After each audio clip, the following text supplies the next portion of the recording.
मैं आपको बताने जा रहा हूँ CSV2 के ऑनलाइन एग्ज़ाम से रिलेटेड इंस्ट्रक्शन के बारे में। इस वीडियो को आपको पूरा देखना बहुत ही ज़रूरी है। यह जो इंस्ट्रक्शन आया है ऑनलाइन एग्ज़ाम का, यह एप्लीकेबल है अप्रैल मई 2020 के सेशन पे ही, ठीक है।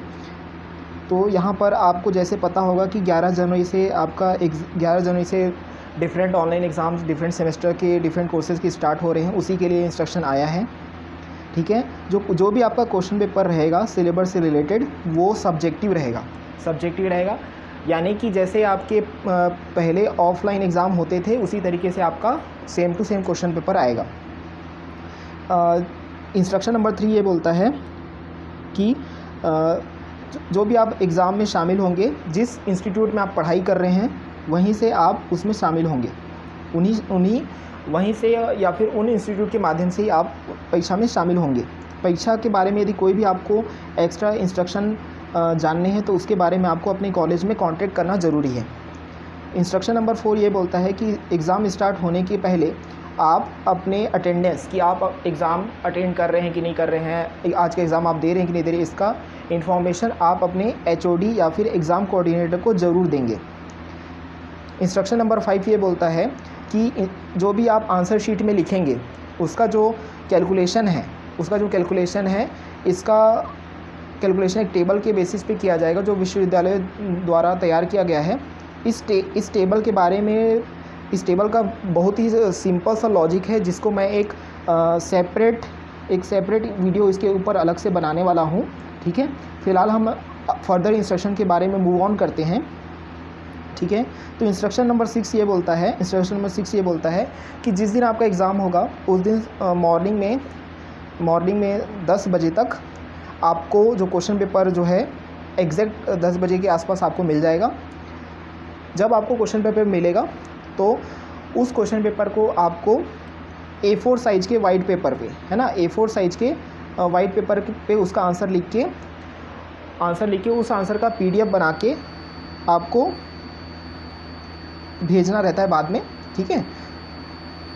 तो जो भी आप आंसर शीट भेजेंगे वो पहले जाएगा कोऑर्डिनेटर के पास जाने के बाद वो जाएगा HOD के पास और HOD से होते हुए प्रिंसिपल से होते हुए यूनिवर्सिटी के पास जाएगा।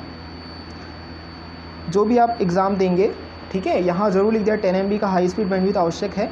वो सिर्फ इसलिए बोला गया है ताकि आप जो भी आंसर शीट भेजें या जो भी आप आंसर शीट अपलोड करें वो जल्दी अपलोड हो, इसलिए ये बैंडविड्थ बोला गया है। This is the ideal bandwidth. Instruction number 8 में कहा गया है कि आंसर शीट को आप इन तीन स्कैनर का यूज़ करके, इन 3 स्कैनर में से किसी एक स्कैनर का यूज़ करके आप स्कैन कर सकते हैं, ठीक है।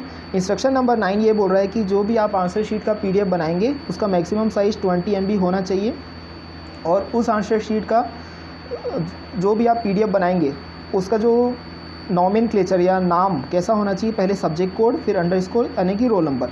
जैसे कि यहाँ पर उदाहरण दिया गया है विषय कोड जैसे कि 300 831 37 है और रोल नंबर सपोज़ 30337 है। तो PDF का नाम कैसा होगा 3008331 331 ब्रैकेट में 37 30337 17052, ठीक है। इंस्ट्रक्शन नंबर 10 ये बोल रहा है कि आंसर शीट लिखने के लिए आपको A4 साइज़ का पेज ही इस्तेमाल करना है और जो भी आप आंसर लिखेंगे वो टू द पॉइंट लिखेंगे, ठीक है। ज़्यादा आपको ओवर पॉन्डरिंग नहीं करनी है, जैसे कि हम लोग बोलते हैं ना फेक के लिखना, उसको ऐसा काम नहीं करना, ठीक है। इसके बाद बोल रहा है फर्स्ट पेज का जो प्रारूप है वो आपके विश्वविद्यालय के वेबसाइट में दिया जाएगा और आपको भी उपलब्ध कराया जाएगा, ठीक है। हर पेज के नीचे, ठीक है, प्रत्येक पृष्ठ के नीचे आपको दाहिनी तरफ, ठीक है, दाहिनी तरफ राइट साइड में और ये जो राइट साइड कौन सा है, ये जो है बॉटम राइट है ना, ये क्या है, ये एक्चुअली में बॉटम राइट साइड में आपको पेज नंबर लिखना है। इसके बाद इंस्ट्रक्शन नंबर 11 ये बोलता है कि दूसरे पेज नंबर 2 में आपको एडमिट कार्ड के साथ सेल्फी लेते हुए फ़ोटो अपलोड करना है और उस पेज को भी अटैच करना है अपने आंसर शीट के PDF में, यानी कि जो आपके total number of answer sheet में पेजेस कितने हो जाएंगे 40+2। भले आप पूरे 40 पेज लिखे नहीं लिखे, लेकिन आपको 40 पेज को स्कैन करना भी ज़रूरी है और ये 2 पेज को भी आपको स्कैन करना ज़रूरी है। तो आपको टोटल 42 पेज को स्कैन करना ज़रूरी है, तभी आपका आंसर शीट चेक होगा। जो कि यहाँ पर कहा गया है, जैसे कि आप देख सकते हैं कि आंसर शीट की अधिकतम संख्या 40 पेज होगी। प्रथम पेज में छात्र का विवरण होगा, दूसरे पेज में आपका प्रवेश पत्र के साथ आपको सेल्फी अपलोड करना है। इस तरीके से आपको कुल 42 पेज को अपलोड करना अनिवार्य है। इंस्ट्रक्शन नंबर 13 ये बोल रहा है कि किसी भी छात्र की उत्तर पुस्तिका 42 पृष्ठों से अधिक या उससे कम होगी तो उत्तर पुस्तिका निरस्त हो सकती है। ठीक है, यानी कि 43 पेजेस भी एक्सेप्टेबल नहीं है। ठीक है, 41 भी एक्सेप्टेबल नहीं है ना, यानी कि 42 number of pages he accurate है। ठीक है, स्कैन करते समय आपको यह सावधानी रखना है कि पूरा पेज क्लियर होना चाहिए, उसका PDF मूल्यांकन योग्य, विजिबल और रीडेबल होना चाहिए। इंस्ट्रक्शन नंबर 15 यह बोलता है कि आप यह सुनिश्चित करें कि आपका अंतिम उत्तर समाप्त हो गया है। जब आपका अंतिम उत्तर समाप्त हो जाएगा तो जो आंसर, जिस पेज में आपने आंसर नहीं लिखा उसको आपको क्रॉस ज़रूर करना है। ठीक है, इंस्ट्रक्शन नंबर 16 क्या बोल रहा है, दोपहर 2 बजे तक छात्र उत्तर पुस्तिका की स्कैन कॉपी को दिए गए ईमेल या व्हाट्सएप में अपलोड करें। ठीक है, इंस्ट्रक्शन नंबर 16 में आपको ये बोला गया है कि 2 बजे तक का आपको टाइम दिया गया है। ठीक है, ये 2 बजे तक का टाइम उस पेपर के लिए है जहाँ पर 3 घंटे का पेपर है। ठीक है, ये उसमें एप्लीकेबल होगा जहाँ पर 3 घंटे का पेपर है। ठीक है, 4 आवर्स वाले पेपर में कुछ टाइम कुछ ज़्यादा हो सकता है।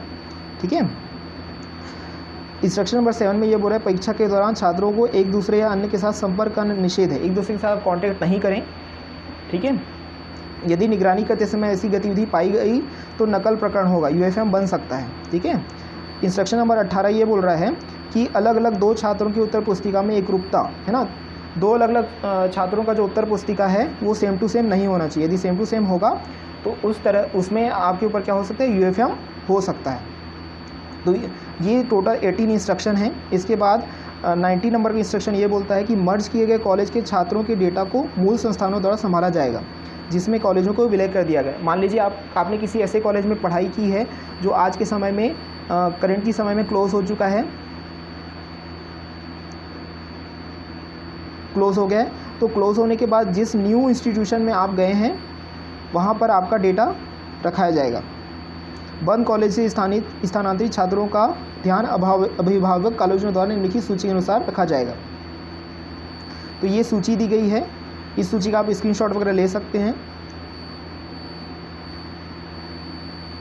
ठीक है, इसके बाद और फर्दर इंस्ट्रक्शन है प्रैक्टिकल एग्ज़ाम के लिए। तो प्रैक्टिकल एग्ज़ाम में ये बोल रहा है कि प्रैक्टिकल एग्ज़ाम का जो भी टाइम टेबल रहेगा वो या तो आपके थ्योरी एग्ज़ाम के पहले या थ्योरी एग्ज़ाम के बाद आ सकता है। जो भी आपका प्रैक्टिकल एग्ज़ाम होगा मॉर्निंग 9 AM टू 3 PM होगा। प्रैक्टिकल एग्ज़ाम कैसा होगा, प्रैक्टिकल एग्ज़ाम होगा 9 AM टू 3 PM ही होगा। इसके लिए भी आपको A4 साइज़ का पेज इस्तेमाल करना है। फर्स्ट पेज का जो प्रारूप है आपको भेजा जाएगा और प्रत्येक पृष्ठ के नीचे दाहिनी तरफ पृष्ठ क्रमांक आपको दर्ज करना है। ठीक है, प्रैक्टिकल में भी आपको एडमिट कार्ड के साथ सेल्फी लेते हुए फ़ोटो अपलोड करना है।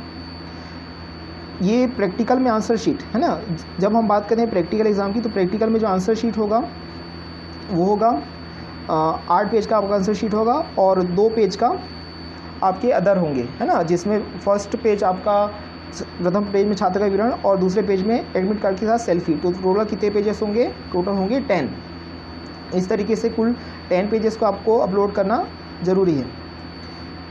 इंस्ट्रक्शन नंबर 5 ये बोलता है, ये इंस्ट्रक्शन नंबर 5 किसके लिए है, ये प्रैक्टिकल एग्ज़ाम के लिए है। इसमें ये बोल रहा है कि निर्धारित समय सीमा के अंतर्गत यदि आप आंसर शीट को सेंड नहीं करेंगे तो आपको एब्सेंट माना जाएगा।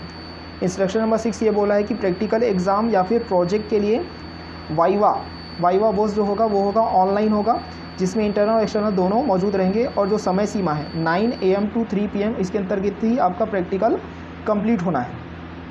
ठीक है, इंस्ट्रक्शन नंबर 7 में ये बोल रहा है कि वाइवा के दौरान आपके पास या तो कंप्यूटर, लैपटॉप या मोबाइल तीनों में से कुछ एक ज़रूर होना चाहिए, तभी आपसे कांटेक्ट करके आपका प्रैक्टिकल एग्ज़ाम कंडक्ट किया जा सकता है। यदि ऐसा नहीं है, यदि आप अवेलेबल नहीं है तो आपको अनुपस्थित माना जाएगा। तो इस वीडियो में हमने आपको थ्योरी एग्ज़ाम के भी इंस्ट्रक्शन बताए और प्रैक्टिकल एग्ज़ाम के भी इंस्ट्रक्शन बताए। यदि आपको ये वीडियो बहुत ही अच्छा लगा तो इस वीडियो को लाइक करें, शेयर करें और हमारे चैनल को जरूर सब्सक्राइब करें। Thank you.